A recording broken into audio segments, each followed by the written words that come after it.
Final Fantasy has been an incredibly rich RPG franchise, growing in stature ever since its original inception all the way back in 1987. It's been a fundamental gaming experience for many, with its use of emotional storylines, memorable characters, vivid worlds, and intertwined with some of the greatest music of all time. Final Fantasy has truly managed to capture the hearts of many to this very day.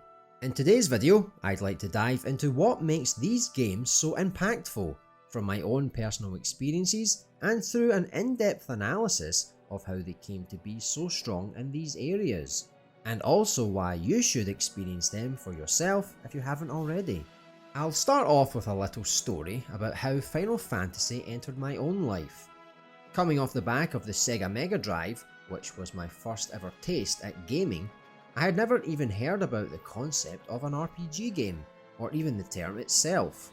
I grew up mostly playing platformers such as Sonic the Hedgehog and classic beat-em-up games along the lines of Golden Axe and Streets of Rage. Sure, the Mega Drive did indeed have a very small collection of RPG games, most notably Sega's own Phantasy Star series, but it never presented itself to me at that time. I was completely oblivious to that series and RPG games entirely as a genre. So you can imagine my surprise when I walked into a friend's house one afternoon to find his cousin playing Final Fantasy IX. "What kind of game is this?" I muttered, as I was stunned to see something I never knew even existed. And it wasn't anything to do with the 3D graphics, as I had already transitioned to the original PlayStation by that point. So I was no stranger to the jump from 2D to 3D visuals. What caught me off guard most was the battle system, controlling each character with a set of moves and a vast array of spells flashing across the screen. A game which was packed with exploration and dialogue. You could literally speak with anyone. For some context on what my experience was like with PS1 games prior to this, I was mainly playing games such as Rayman, Medieval, and Resident Evil. You couldn't really walk up to someone and speak to them. There wasn't that much dialogue in general, and all of those games were certainly a world away from what an RPG game looked and played like. So the first thing I did was sprint to my local video rental store. Yes, back when establishments such as Blockbuster were still a thing, and rented FF9. I was so excited to get home and play it into the night. But I think some of you may already see the first problem I was going to come up against. The rental period was for 2 days only, and with my lack of RPG game knowledge, I had no idea that this game would take weeks to complete. We are talking about a 60-hour adventure, something that I had never witnessed in my life up to this point. Games took a weekend to complete, even an hour or so back on the Mega Drive. What world did I stumble upon here? It was like a gaming revolution. My eyes were suddenly wide open at the possibilities of what games can truly become. I was then completely fascinated and almost obsessed about RPG games, but most importantly about Final Fantasy. For me at the time, Final Fantasy was the only RPG franchise in existence, and the sheer quality of them kept me from caring about searching for other franchises out there. After the rental period was up, I was incredibly deflated. I haven't finished this masterpiece of a game. I had barely scratched the surface, having only made it to the ice caverns. I needed this game, but renting was expensive, so I set off to find a copy to purchase. I was around 9 years old, and I wasn't exactly familiar with Roman numerals. That was the second problem I encountered. I found a Final Fantasy game, but those numerals didn't quite match up with the game I was previously falling in love with, Final Fantasy IX. No, the game which I ended up purchasing was its predecessor, Final Fantasy VIII. What struck me about this game was the art style. It was now designed to look more realistic, as if it were set in the real world as opposed to the fantasy setting of IX. The characters were also of lifelike stature, which created quite a huge contrast between the two games, as both were so distinct in their chosen style. I finally had a Final Fantasy game to call my own, but I still had unfinished business with IX. And to add to the multitude of Final Fantasy games there were available at the time, I also noticed sitting on another friend's shelf a copy of Final Fantasy VII, perhaps the greatest FF game of all time. I was deeply curious and asked about the game. I even tried to borrow it. I needed these games in my life. But I was met with a swift no. I wouldn't say that particular friend was against lending games. It was more to do with the fact that it was Final Fantasy VII. At the time, I didn't realise the magnitude of this game. Sure, it could have been a great game, but it wasn't until I finally got my hands on it that I really understood the weight of this game, and FF games in general. FF7 was like gold dust. I'm not surprised how some would cherish it as such and defend it as part of their collection. I did finally get an opportunity to borrow it from the first friend I mentioned, and he too also lent me the very same copy of FF9 that his cousin was playing back on that very day I was mesmerised by it. I now had a copy of FF7, 8 and 9. I couldn't believe it. A genre of games and a franchise I previously had never heard of, and now I felt like I had an abundance of them. They all turned out to be some of my favourite games ever made, with memories that have stayed with me for over 20 years. Naturally, I went and purchased all of the FF games available on the PS1. That also included FF1, 2, 4, 5 and 6, with 3 being the only unreleased title in the West at the time. I wouldn't get the opportunity to play that game until it finally released on the Nintendo DS as a 3D remake, and from then the PS2 brought us FF10, 10-2 and 12, with 11 being a massively multiplayer online title which I missed out on. The PS3 continued my love for the franchise with 13, 13-2 and Lightning Returns. The PS4 brought with it FF14, another MMO in the shape of 11, which had a troubled launch and was then completely rebooted into the successful game it is today. Another PS4 title was FF15, which also had its own share of issues, as it was originally planned to be part of the FF13 saga, but was delayed time after time until it was rebranded as the FF15 we know today. And then of course we have the recent release of FF16, which launched exclusively on PS5. With all of these titles and a range of spin-offs and remakes, it's been a long journey. Which brings me to the main point of this video. With everything I know and have experienced in my 20 plus years of enjoying the stories, characters, worlds and music, just what makes these games so special and impactful? How and why did they have such a profound impact on both myself and many others around the globe? How can these video games reach that level of appreciation? I'm going to cover the entire franchise and look at these games in detail to determine what their secret to success is, as we also dive into who exactly were responsible for their creation. I feel like starting with the core PS1 trilogy is fitting, because they represent the most iconic and well-loved games of the franchise.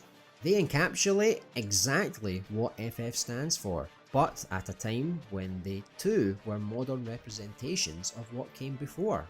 They were also the first titles to be built in 3D, which added an extra layer of wow factor for the time in the 90s. Graphics certainly can play a part in overall appeal, and I'm sure witnessing this beloved franchise grow and evolve with advancements in technology must have been a sight to behold. I suppose it must have equaled the same effect that Sonic's transition from 2D to 3D had on myself. It created a vastly different game even down to the gameplay.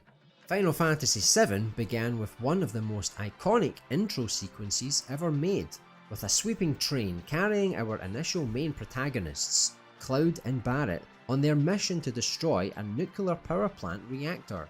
In fact, having a great intro or intro section became an expectation for each game, with many of the games also having high-stake thrills.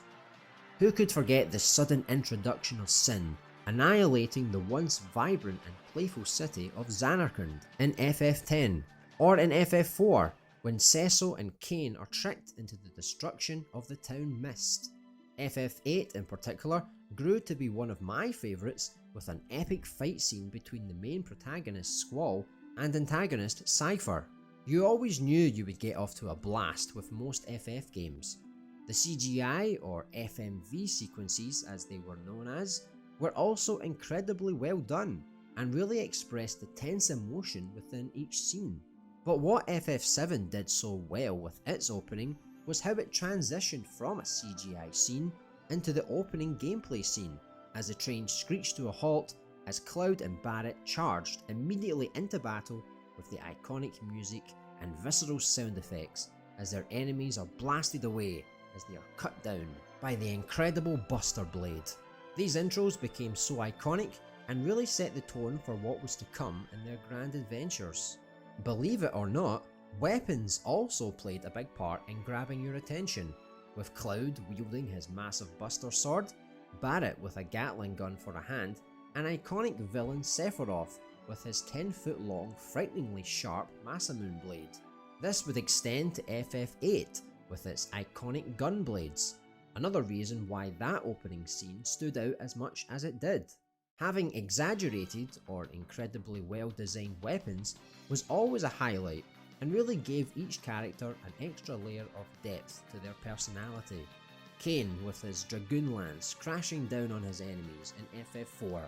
FF10 had Wakka's Blitzball, which was an unconventional weapon but kept a close link to his sporting abilities, which also extends to Lulu's dolls, which seems like anything but weapons for her spellcasting. And Tidus with his Brotherhood Blade, which had a unique hook-based design, but the best part was how it shimmered like it was made entirely of water. Zidane had his dual-wielding daggers in FF9. I find it hard not to love a great dual-wielding character, and although not a traditional weapon, the Magitech armour showcased in the intro to FF6 brought a new element to combat, harnessing the might of these powerful machines. And let's not forget about the holy grail of Final Fantasy equipment, the ultimate weapons. These weapons were special, with each character given the opportunity to wield the most powerful and visually appealing swords, spears and staffs. They may not be the easiest to acquire, but they were also worth it, with their sheer power and stat buffs. They have been such a strong staple in Final Fantasy that they have become another factor demonstrating why the weapons in these games are so idolized. But characters were not always limited to one set of weapons or equipment. It's a relatively well-known gameplay system in FF history and has been featured in many different styles, but not in all of the mainline games. Yes, I'm talking about the job system. This system featured in FF1, 3, 5, 10, 12 and 13, as well as the MMO titles 11 and 14, and various spin-offs and direct numbered sequels with the likes of 10-2 and 13 Lightning Returns. We never received 3 and 5 in the West for quite some time, which caused the American releases of FF4 and 6 to be known as 2 and 3 respectively. Quite the confusion, but it was the original Final Fantasy, along with 3 and 5, which shook things up by allowing the player to change the class or role of each of their party members. This meant you had full customization over the stats, abilities, spells and equipment at your disposal. If you didn't like a particular class or wanted to create your own party strategies, you could do so easily. Some of these jobs included a warrior, a monk, a thief, a white and black mage, a ninja, a bard, a summoner, a knight, the list goes on. It was a nice feature that soon got shelved with the release of FF6 all the way through to 9. However, each of those entries didn't forget about customization entirely. FF6 allowed you to link espers, the summons in the game, with a character to boost certain attributes. FF7 allowed you to equip materia onto your weapons and accessories, which added some depth in how you wanted each character to function. Whether that was through spellcasting, skills, summons or stat buffs, the choice was yours. And FF8 had the junction system, which gave you the ability to raise your stats by combining them with various types of magic. Not exactly a class system, but it gave you some options to customize the characters your way. It wasn't until FF10 when something resembling a job system would return with the sphere grid. Although it wasn't until the international editions later down the line that would offer a true job system with the advanced sphere grid. FF12 continued the revival of the job system, and it too also had an extended advanced edition at a later date. FF13 also had a job system, but one which was severely dumbed down, with the catch being that you would change jobs on the fly during battle, depending on how things were going. Focusing on those games which didn't include a traditional job system, it was more common to have a character specifically designed for one main purpose. Going back to older games in the franchise to see how it all started was quite refreshing to see how character customization used to be quite different. It makes going back to these titles much more interesting as there's new game mechanics tied to them. It definitely adds more variety and replay value as you can always switch up your style of play with every run through of those games. You'll probably be hard pressed to find modern equivalents of this system unless you play something along the lines of Yakuza Like a Dragon with its quite literal job system, as you play as anything from a police officer to a musician, or something more traditional like Octopath Traveler, which pays homage to past titles of that nature. It's a system which sets itself apart from other Final Fantasy games and RPG games in general. Although being able to switch classes and change your skills as well as your appearance was all well and good, being able to play as a defined character certainly made designing more distinct and memorable characters a tad easier. If you're designing a mercenary type character such as Cloud, I'm sure it's easier to design something around that aesthetic and make the character stand out more in that role as a result. And more interestingly, in FF4 with Cecil. He is a Dark Knight who eventually makes the permanent transition into a Paladin. This not only highlights a change in his abilities, but also who he has become as a person through the game's narrative. A change of roles which not only affects the gameplay, but also how we now see Cecil as a character who was developed over time. The characters are what make up the core DNA of any Final Fantasy game. The story can be great and engaging, but the cast of characters you journey with over the course of a 60+ hour adventure makes all the difference. I mention Cecil because he is the first protagonist in the franchise's history who brought more human emotion to players. No longer were the games only about defeating monsters, leveling up your party members, and going off to save the day and ultimately the world. The entire cast of FF4 brought with it many character arcs, with their own morals and issues they had to deal with and overcome. It really set the bar for the entire franchise moving forward, with character design being a key and fundamentally crucial component. You started to engage more with these characters, feel the burden of their struggles, and follow them on a difficult path to the very end. These characters had a duty to save the world, rid it of the evil which had festered across the land, but doing so with their human or human-like nature. The design of these masterfully designed characters comes down to Yoshitaka Amano and Tetsuya Nomura, who both had a huge hand in their illustrative and final looks. Amano was responsible for the character creation of the first 6 Final Fantasy games, with additional work throughout the franchise involving the creation of each title's logo design and character artwork.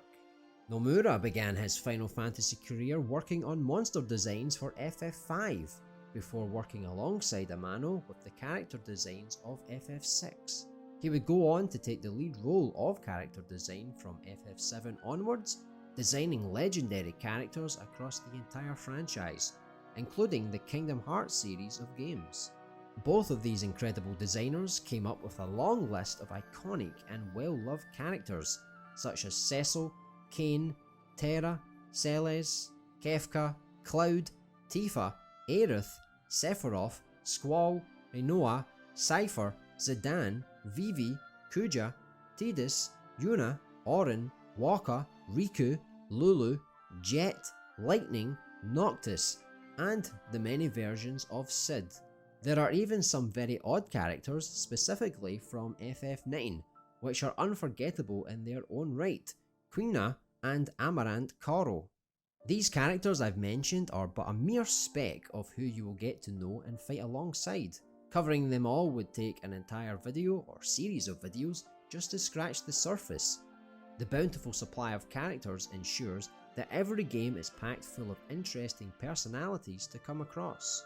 You'll come to know each of these characters in detail as you traverse across each of their fantastical worlds, but I think one story and world that sets itself apart from the rest is Final Fantasy VII.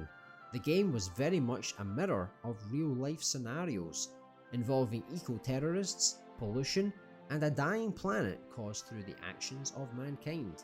Everything became more relatable when you consider that previous FF games had been more about the fantasy aspect with grand kingdoms and magical crystals.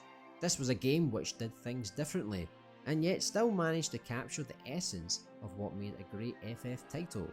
Perhaps that is one of its greatest strengths when it comes to the debate of being considered the very best of the franchise. Despite English translation issues, it still managed to hold itself together with its enthralling story and memorable cast of characters. Having a dark and troubled story was also something which enhanced the tone of the game, with poverty and even darker themes of murder on display. Character deaths were always displayed, but never to the extent in FF7. It was quite shocking to see visceral violence that even the remake tried to avoid for obvious reasons. And this all took place not too long into the game, so it really set the tone for the kind of world we were participating in. Many of the stories and overall plots usually come down to saving the world in one way or the other, and that's no different with FF7. Along with its more realistic setting, it does so in a way that deals with possible real-life scenarios, with the damage we are doing to our planet, the rise in technology, and unpredictability when it comes to hazards from space. Everything may seem like a far-off version of reality, but there's always a hint of truth that makes us ponder about our very own planet and existence. Back in the days of Final Fantasy 1 through 6, you can forget about most issues as they are set in those more fantastical worlds. Or can you? Sure, things like magic and elemental crystals aren't exactly real, but there are a lot of themes which still resonate with the player. Most of the games in the series focus on a common theme with the devastation and consequence of war, but one game truly stands out amongst the bunch, offering a deeply woven story with many hard-hitting themes. This game is Final Fantasy VI. It is a game which also covers war, but in addition to that, it touches on other serious topics such as rebellion against a military dictatorship, an arms race, use of chemical weapons, teenage pregnancy, and an overall renewal of hope for life itself, with many characters seeking redemption. At the time, these are just some of the things which put FF6 on a pedestal for revolutionising what kind of stories were possible to tell in RPGs and in gaming as a whole. It set the standard for storytelling in the franchise, with FF7 becoming the perfect sequel, which followed through to each mainline entry since. In conjunction with the theme of war, politics has also played a major role in titles such as FF12 and the latest installment of 16. In doing so, they attempt to bring an extra layer of maturity and intelligence to the often end-of-the-world scenarios. It is clear that Final Fantasy has attempted in its lifetime to not only have you save the world and defeat the evil that plagues it, but also to make you think on real-world events, giving the stories they wish to tell more practical meaning. These narratives belong to the mind of series creator Hironobu Sakaguchi, along with a vast number of scenario writers throughout the years. Sakaguchi, the father of Final Fantasy, would stay on until the completion of FF10, whereafter he would leave Squaresoft to form his own studio, Mistwalker, and help create the likes of Blue Dragon, Lost Odyssey, and The Last Story. His legacy would continue to flourish though, with many key figures remaining at the now named Square Enix, to continue to create new and wonderful experiences with the Final Fantasy brand. None of these stories and characters would have as big of an impact though if it wasn't for the consistently stellar soundtracks from famed composer Nobuo Uematsu. Alongside Sakaguchi, they basically raised Final Fantasy from its very inception, and together would form a long and fruitful partnership, bringing these incredible games to life. Uematsu single-handedly carried the weight of the soundtracks for nearly 2 decades, with FF10 being a collaborative effort with 2 other composers, Masashi Hamauzu and Junya Nakana, who also worked on the soundtracks for various other Final Fantasy, Squaresoft and Square Enix titles.